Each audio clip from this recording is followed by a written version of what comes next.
Good evening. Hello, how is everybody? I know right now everybody is not there yet. Oh, here comes some people's, right? Well, no, just, it says 0, yeah, but I we're don't just have waiting my for everybody glasses to. on. So So you can't see. could say 1,000, and I don't know. 1,000. 3,000. They love us 3,000. So Tuesday night, and we always come on live Tuesday night. Some of you guys may not know that. Hi, Susan. And eventually we will put some of this stuff over on Think Differently Academy. But if you're new to us, Think Differently Academy is the main place you can find our resource and teaching. Obviously, Think Differently Academy YouTube and Facebook page.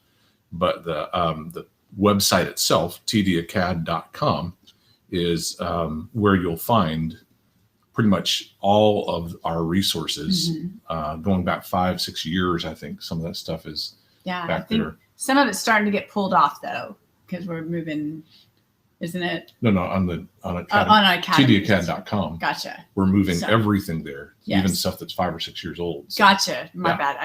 I was doing captions and I wasn't paying attention. So last week it was me by myself, and I had to do all this stuff. And you guys probably have noticed that we each play our role, which is part of what we talked about last week, even though it was just me. Talked about the masculine and the feminine. And then whether you're aware of it or not, over the weekend, hey, Bethany, how are you? Hi, Bethany, Betty, Margie, Martin. Yeah, over the weekend, Joyce. One of my favorite teachers, Sheila Gregoire, got into a discussion with another teacher that I had never heard of before about her book, The Great Sex Rescue, and some of the research that she's done about sex and women, sex and marriage, and kind of how all that stuff plays itself out in healthy or unhealthy ways. And in response to that, not specifically in response, but in my heart, it was definitely a response. I wrote a post on Facebook, which probably some of you saw, because I know a lot of people responded to it. So many people responded to it. We want to talk about it tonight. Yes. And maybe even in the weeks ahead, we're going to figure out kind of how to approach not just the post itself and the content behind it, but just Joyce, talk about your hair. I know. I was about to say. I was going to say something, but you're I'll talking. You finish. Yeah. So we want to talk about that post, but also kind of some of the implications about how people think about that stuff. So anyway, that's tonight and the next several weeks. Yes. Polly's back with me. Yes. And if you notice, my hair grew a lot. So I know. I actually got extensions. So I've wanted long hair. I can't grow long hair. That's about as long as I can grow it. And I've been going back and forth on, should I get them? Should I not? And why not? So here I am. So that's the hair thing, and I'm loving it so much. Yeah. Oh my gosh, I'm loving having long hair. So we'll see how I feel in the middle of the summer. Yeah. But for now, it's awesome. Doesn't it look amazing? Thank you, Joyce. I appreciate it. Yeah. So thank you, Susan. So it's fun. So anyway, so that's the hair thing. There we go. But I'm really excited about these next 4 weeks of in this series that we're going to be doing, talking about, just kind of the way men and women have been lied to about sex and our roles as the male and female, and often lied to in the context of what's touted as biblical teaching. Yeah. And so, I don't always like to criticize, but I think there's a time to just confront some lies that have been consistently spouted as if they are biblical truth. In fact, if you read the description, one of the things I wrote, and I say this often the things that people pass off as doctrine are actually family of origin patterns that simply form a lens through which people view things, including scripture. And so when you've got teachers and preachers who don't learn to make the distinction between their own family of origin patterns and the structures that builds inside their soul and their interpretive lens of scripture, then you have people imposing all kinds of beliefs as if it's Bible, when it's actually just what they experienced growing up, and they found ways for the Bible to validate that. Or I'm going to call it malarkey. Malarkey. You want to call it that? I did. That's what it came to mind. So we had all kinds of people call it that and more. Yeah. Over the weekend, I think it had 4. Let me look real quick. So I'm going to read it in a second. It had 672 responses Yeah. and 227 shares. And who knows how many comments? Yeah, I think like see. more than 100 some comments. And some of the comments were, well, all the comments were to some degree grateful for an opportunity to say some things that are often not said, or even contrary to things that are often said. Yeah. And yet, quite frankly, just bull. Yeah. And so I want to read the post, and then Polly and I want to take some time to talk about some things about male, female, and sexuality that we go into great detail in part of our training that we call 1-2-1. Yeah. And so that's actually part of our training process, is teaching people about this in great depth, and how people's sexual responsiveness, sexual attractions are shaped in their family of origin, their early life experiences, and a number of other factors.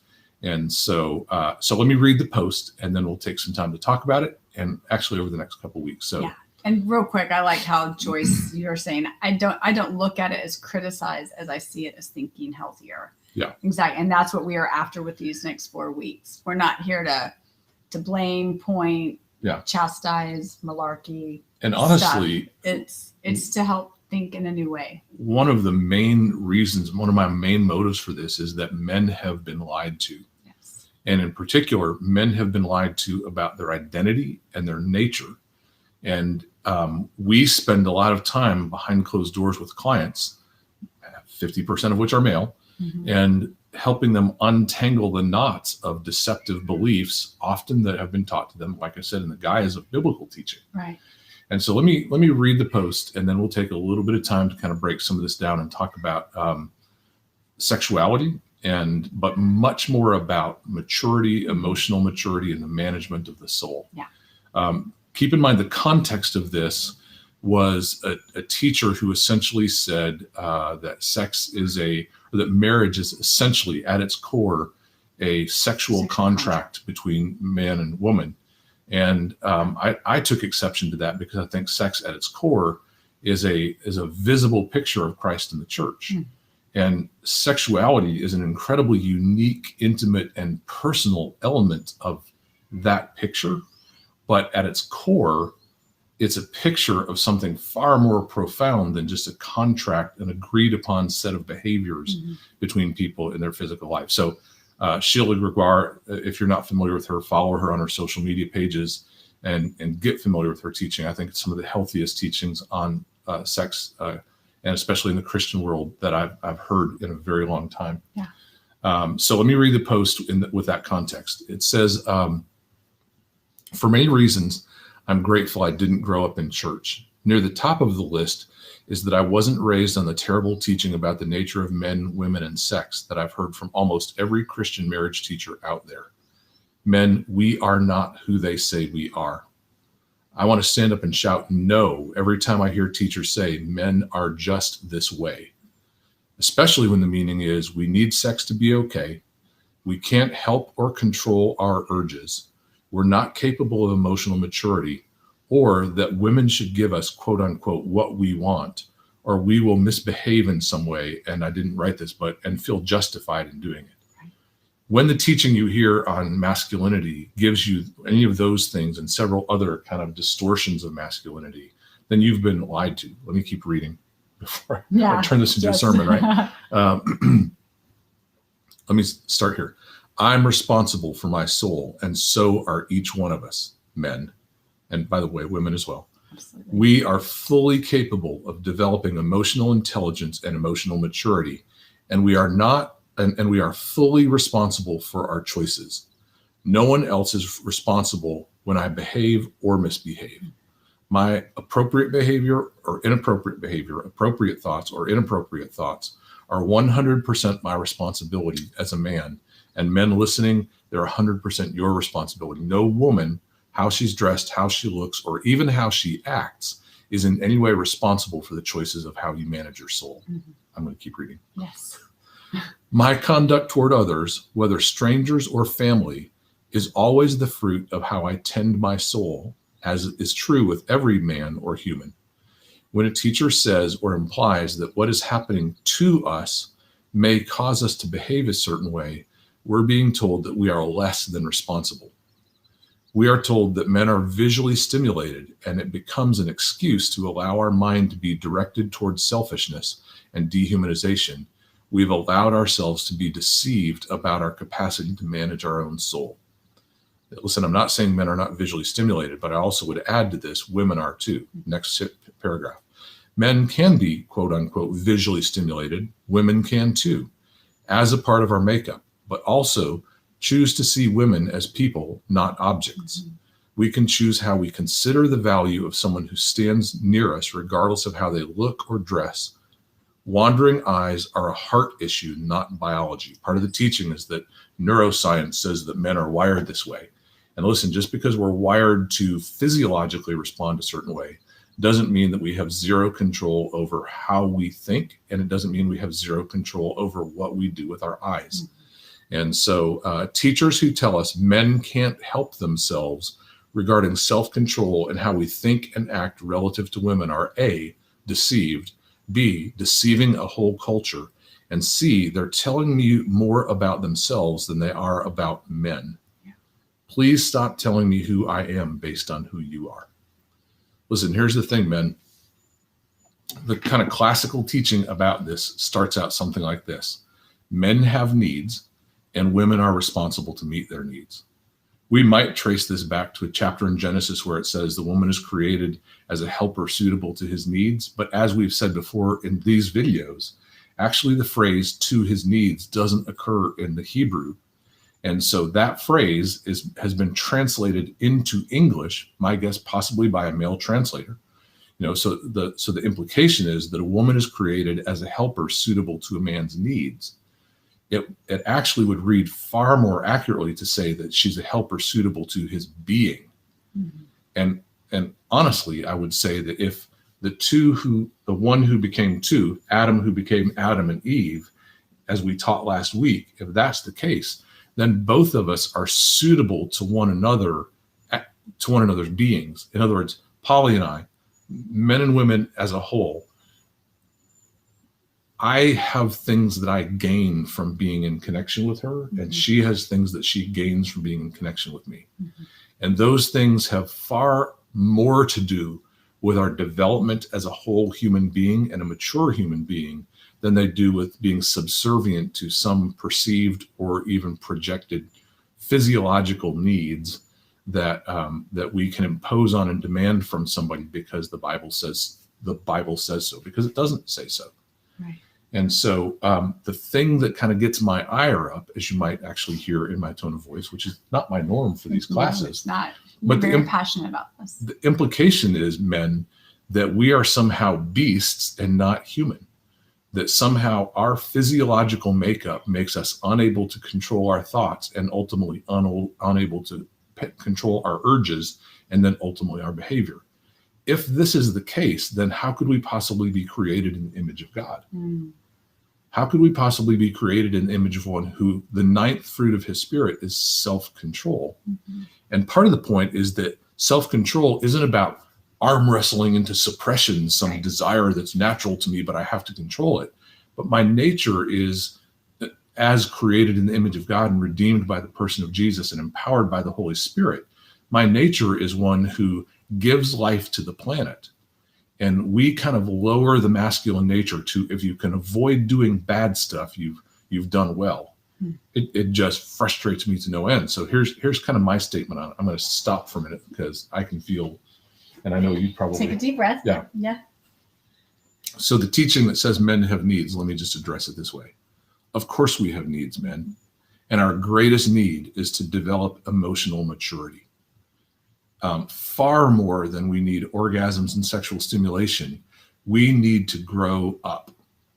And what I mean by that is grown men manage their souls in such a way that they treat people with honor, respect, care, and dignity, regardless of their gender, regardless of their economic status, regardless of their position in our lives.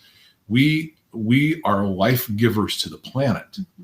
And if what we've been told is if the best you can do is just manage your urges so you don't harm somebody or look at porn, man, what a low bar has been set.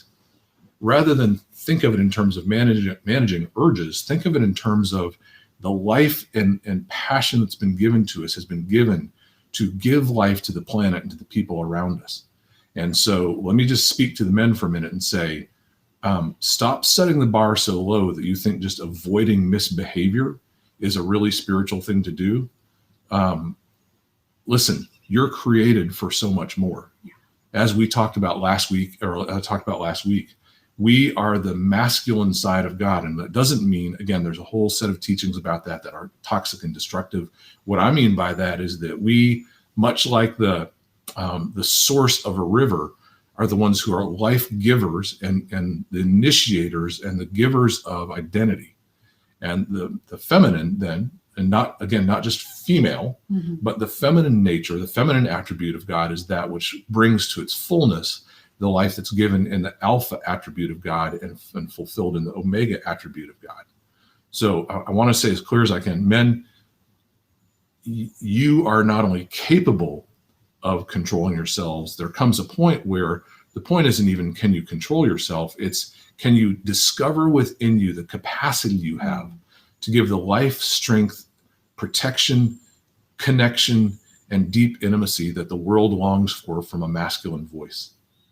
And when we can do that as men, and so half of that teaching is about sexual urges, the other half of that teaching is about emotional immaturity. So much of the teaching has to do with the fact that men, aren't in touch with their emotions, and men don't value emotions, and that emotions are soft and emotionlessness is strength. And I just want to say that, first of all, Jesus himself was an incredibly emotional male. And not only that, but there's a strength in the ability to know our emotions. Actually, what happens if we lose connection with our emotions, it's actually a form of weakness, because our emotions drive us in ways that cause us to feel out of control if we don't become familiar with the way that emotions work in our being. Maybe that's one of the things we'll talk about in the weeks ahead is emotions, and not just from a masculine perspective, but just emotions as a whole. So the two halves of the teaching that are offensive to me, I know I said I would stop in a minute, are the idea that when it comes to sexual thoughts, wandering eyes, and impulses, we can't control ourselves. Ridiculous. Of course you can control yourself. It's absolutely incompatible to say that, well, never mind, I won't even go into that. Of course we can control ourselves. The second half that's offensive to me is this ongoing teaching that says men just don't grow up emotionally. And what I mean by grow up emotionally is develop emotional intelligence, emotional maturity, and the emotional vocabulary to reach out both to one another as men and to connect to the women in our lives in meaningful ways that are emotionally based and intellectually sound, spiritually empowered in such a way that we really can give life to those around us. The teaching implies to an entire several generations of men that you're not capable of either of those two things. And my passion about that is, of course we are. Of course we are. I'll stop now. I won't stop, but yeah. And I just want to say, I'm so sorry you've been lied to for so long. Yeah. Because, it's I'm going to use the word pandemic. It's so destructive and broad reaching. So and broad reaching, and yet you believe that this is truth because you're taught it in churches, you're taught it in your home. All the books, all the masculine books, and read this, get closer to God, you're a man, go out in the woods, grunt, do all the things. And there's nothing wrong with that. But the belief that you're less than or you're more than sex and sexuality, and what happens to your body and what happens to your eyes and what happens to your mind is you're more than that. Yeah. And you've been lied to. And there was something, so Bob said something about control. Yes, you can control yourself, but what if it's not about control? Right. It's actually about freedom. Yes. It's about seeing others outside of your own old beliefs. And it's being willing to question your old beliefs and the ways that you've been brought up and the ways that you've learned and the ways that you connect with women, the way that you see women. And women, I'm going to talk to you in a second because we play a role in all of this. How can we not, right? Because we've all been taught, well, if you don't give sex to your husband, he's going to go find it somewhere else. And if you don't connect, he's going to go do it somewhere else. And we've been taught all of these things that are lies from the pit of hell. And let me just say, I don't mean to interrupt, but when people believe lies over a period of time, their behavior eventually begins to give evidence to those lies as if they're true. Yeah. So many of you will say, but that has been my experience. Mm-hmm. And in many cases, that's the fruit of generations of lies. Yeah. Go ahead. No, thank you. And so it's what we're going to be talking about over the next several weeks. It's not about controlling yourself. It's about how do you see in a new way? Yes. How do you look at the opposite sex in a new way? How do you look at yourself and question things instead of going, well, I'm just made this way. And if you're staying in that thought process, you get to choose that. But what if you're more? If you wrestle with porn, which the statistics, 60%, it used to be, I'm sure it's higher now, 60% of men are addicted to porn. Addicted. That's not 60% of men looking at porn. 60% of men are addicted to porn. And that also includes our churches and our pastors. It's across the board. 40% of women are now addicted to porn because there's such a giant chasm of disconnect that we're all looking to feel something. We're all looking to be seen and have connection. Even though it's all counterfeit connection, we're all dying. And there's nothing more powerful than this ability to have this vulnerability and this connection and love, even when it's difficult and you're trying to navigate each other and try to figure things out. There's something so beautiful and powerful when the true feminine and the true masculine, instead of the false feminine and the false masculine, align.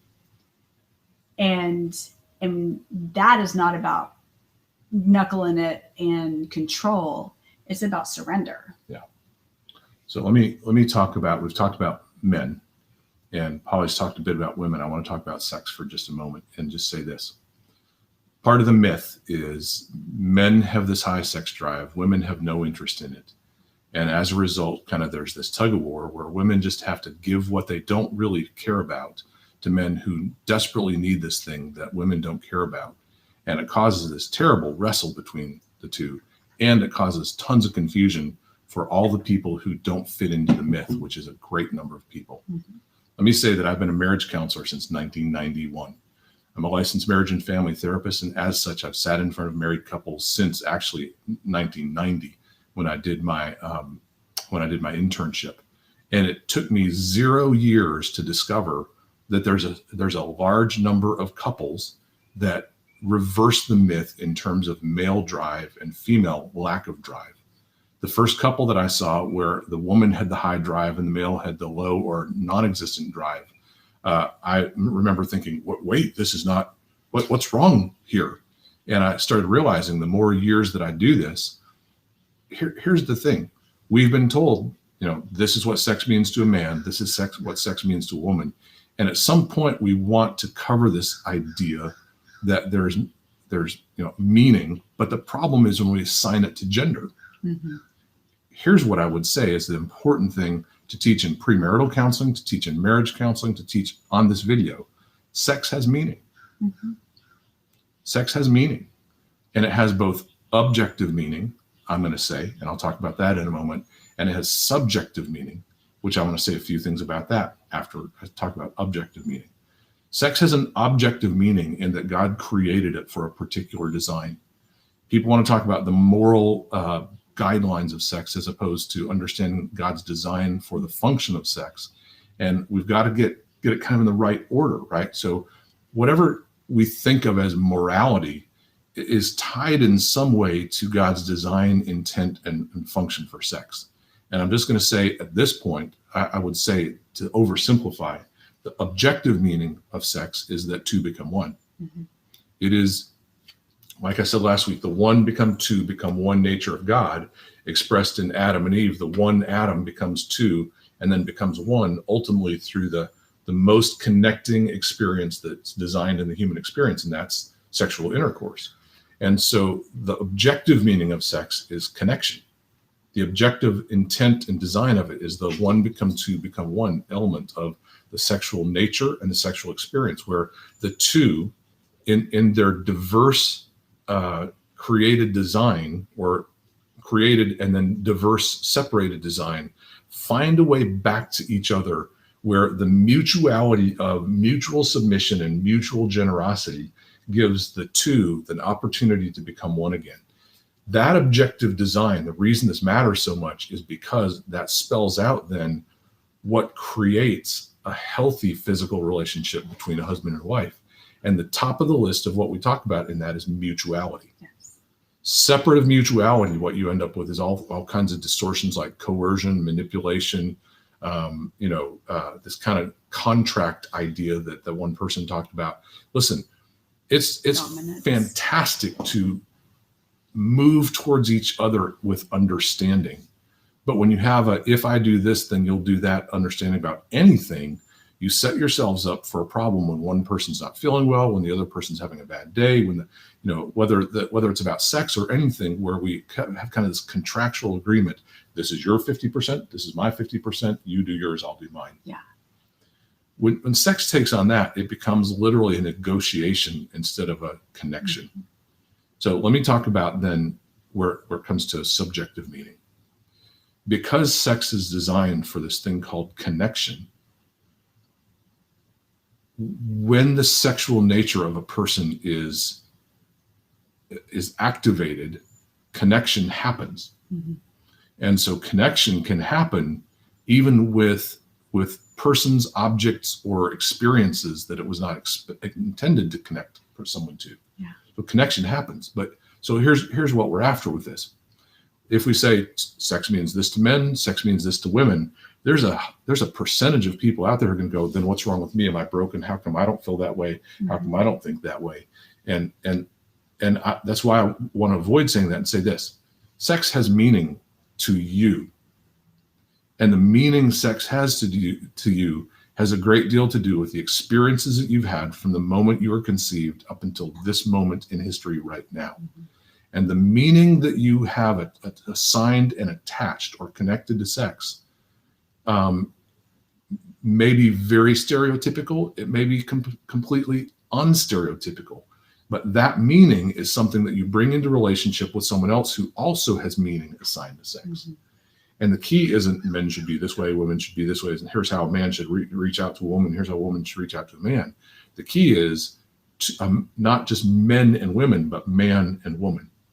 Not the population as a whole, but individual couples. It's a strange way to say that. Individual couples need to understand that when they come into a union that moves into sexual relationship, it's as important to navigate the meaning that it has to each person in order for it to be mutual and for two to become one. Can I talk about your book and your history just a tad? Absolutely. As an example, if you've not read Polly's book, and if you haven't, why not? But part of her story is childhood sexual abuse, and then kind of her own reaction to that in her growing up years. And so when I talk about sex has meaning, Polly's world warred against the meaning of sex to her in a way that the consistency of that experience early in life assigns a meaning to sex that she carries with her until that meaning changes. Well, listen, I don't have her history. I have my history. And I'm not saying mine is different in some specific ways. Mm-hmm. I just haven't put it in a book like you have so courageously. But, I also have assigned meaning to it based on my history and my experiences and my, the things I've read and experienced in the atmosphere of my family growing up. And our job coming together isn't for her to figure out men so that we can be okay. Our assignment is to come together to say, what does it mean to you? What does it mean to me? And how do we move towards each other to both do away with unhealthy things with the objective picture of sex, like the objective idea that it's about oneness, and then subjectively take each of our histories and go, your history matters to me and my history matters to you. And it's not about I'm a man, so learn men. It's about I'm Bob, learn Bob. But also you're Polly. It is just as beholden on me to learn Polly as it is on her to learn me, because the learning process itself, and what I mean by learning process is sitting 3 feet apart at a table, fully clothed, talking about things, but also, the steps of intimacy that take place between a husband and wife. The learning process is equally important to both people to say that in itself is intimacy. Yeah. The process of finding out about each other and who each other is and how we're made up and what we need and what does sex then mean to us. If I assume going into this relationship that sex means to Polly what it means to me, I'm setting both she and me up for real frustration and pain. Yeah. And so same way, if she assumes it means to me what it means to her, our job is discovery and mutual discovery. Yeah. And so this kind of stereotyping of male, stereotyping of female leads to this idea that women feel shame if they're visually stimulated and they hear that men are, but women aren't. Men feel that they're justified in not controlling themselves and making demands. Women feel that they have to subjugate their emotional states to a man's physical drives. And all that stuff is a war against the oneness of a man and a woman. Yeah. All of the things that are taught in that, and especially the things that are implied in that teaching, are literally at odds with the process of two becoming one. If the true state of being was she just needs to know the truth and respond to what I demand of her, I've become a slave owner, not a partner in marriage. Right. And the last thing I want, and the last thing any man should want, is to have that kind of ownership over a woman. It's incredibly unhealthy, and it's actually destructive to her soul and destructive to every aspect of her soul. And destructive to your soul as well. Yes. For you to live, for somebody to live that way in a thought process, how do you be connected to God if you view women in a subjective or subservient role? Yeah. And it is a beautiful picture of oneness when there's mutuality, because you don't have a right to her and she doesn't have the right to you unless it's in mutuality and full connection. So the key takeaway for tonight is to understand that there's been some real, I think, destructive teaching. Yeah. I actually wrote an article about it like 7 or 8 years ago. I'll dig that up and see if we can put it somewhere in the comments. Yeah. But the destructive teaching is the implication that men have needs for sexual fulfillment. Women have the obligation to meet those needs. Otherwise, a man has the right to consider a variety of different ways to misbehave in order to meet his needs. Men, please know that's the opposite of what's true about you. Yeah. Our greatest need is to come into the emotional, spiritual, and cognitive maturity that we were designed for, and to learn what it means to partner with a spouse to find each other in that. The second half, right? And it's the overall picture of women. Yeah. and how you see yourself and men and women. And when you're willing, both men and women, when you're willing to question it and start looking at it and going, gosh, why do I believe that? Where did that come from?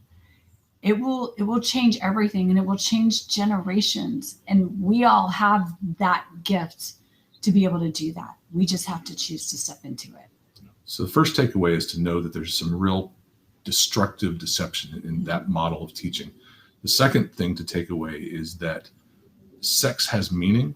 It's not about men and women being built a certain way. It's about sex has meaning to God, and sex has meaning to people. And as people, not man and woman, but as people, to find a meaningful connection means, first of all, to find what it means. Listen, this is true of every form of communication. I tweeted just 2 days ago, welcome again to another day on social media where people use words and assume that we all have the same meaning for those words. Yeah. Right? in all of our communication, we have to search for the meaning of each other's words.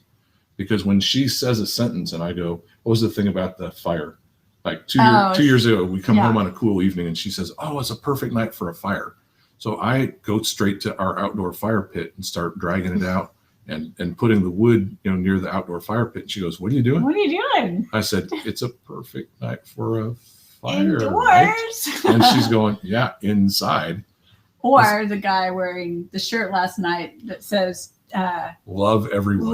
Love others. Love others. And he had the grumpiest face on him. And it's like, we could read it like, wait, he's not doing what his shirt says. Or is he? He's telling us to love others, don't love him. Yeah. It's a great interpretation. Yeah. And the point is that all communication is about discovering the meaning of the other person's expressions. How could it be any less true for the most important form of communication? The two become one thing called sex. Discovering meaning between two people is the road to oneness. Yeah. Demanding compliance is the road to separation. Mm-hmm.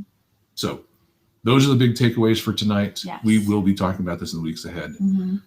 Hope it's okay that I was kind of a little bit wound up, but this stuff infuriates me because men are held captive to this stuff, and it's time we stop. I agree. So, and thank you, men that have joined us tonight. Yeah. And that will watch it later. And ladies, you too. So, and Ian, thank you for that. Reading the 3rd edition. So, of Cherished. Yeah. Nice. So, if you haven't read my book, it's Cherished, Shattered Innocence, Restored Hope. And you can get it on our website in our store at tdacad.com, or it's also on Amazon. Yeah. So make sure you get the 3rd edition. tdacad.com and go to the store, and you can get it there. You can also watch last week's teaching to get a little bit more kind of how we think about the masculine and feminine. Yeah. And watch next week's and the week after that to find out some more of what we have to say about this. Yes. And Susan, I agree. Women are captive too. Yes. For sure. Yeah. Absolutely. Yeah. It's held generations. Yeah. So no more. Right. We can change it. We will see you guys next week. Have a great night. Oh, and watch Chosen tonight. Oh, yeah. Watch Chosen tonight. Yeah. And don't forget to join us on Think Differently Academy. tdacad.com is now a social media site. Mm-hmm. And if you're not a subscriber, you can jump on and subscribe and start into our freedom pathway. Yes. So, and have you posted that post that you just read on TDAcad yet? I will post that post on TDAcad. Perfect. Before the night's over. Awesome. We'll see you guys next week, and y'all have a lovely week. All right. Bye. Bye.